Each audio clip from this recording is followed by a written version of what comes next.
এই যে আমি যেই জায়গা দাঁড়িয়ে আছি দেখেন, এই বিদ্যুতের খুঁটির দিয়ে বিগত 10 বছর ধরে গাড়া হয়েছে, কিন্তু তার বিহীন বিদ্যুৎ খুঁটি তার কোথায় গেল এটা আসলে কেউ বলতে পারে না। এলাকার লোকজন বলতে পারে না, পিডিবির কর্মকর্তা বলতে পারে না। 10 বছর ধরে এই বিদ্যুতের খুঁটি দিয়ে গাড়া হয়েছে, এখন তো তার আসে নাই। এই এলাকার মানুষজন কত কষ্ট করতেছে, পানি উঠে না, ফ্যান চলে না, এই তীব্র গরমের মধ্যে মানুষের যে ভোগান্তি, এগুলো আসলে বলা শেষ করে যাবে না। আপনাদেরকে দেখাবো, চলেন। আমি দাঁড়িয়ে আছি ত্রিশাল পৌরসভা 2 নং ওয়ার্ড। এই খুঁটিতে বিগত 10 বছর ধরে গাড়া হয়েছে, কিন্তু এই খুঁটির মাঝে তার নাই। এই এলাকার মানুষজন চিকুন তার নিয়ে দূর থেকে বিদ্যুতের লাইন আছে, এর ঝুঁকিপূর্ণ, যে কোনো সময় দুর্ঘটনা হতে পারে। এই বিদ্যুতের খাম্বার তার কোথায়?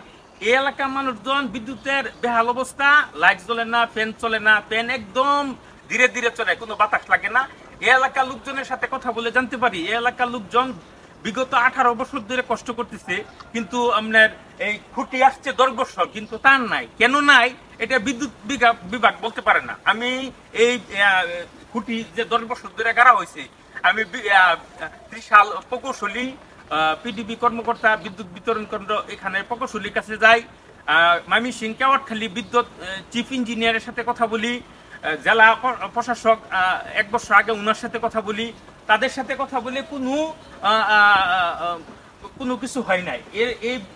এই খুঁটিটি বিগত 10 বছর ধরে গাড়া হয়েছে, এই খুঁটি তার কোথায়? এখানকার মানুষের বিদ্যুতের জন্য অনেক কষ্ট করতেছে দীর্ঘদিন যাবৎ।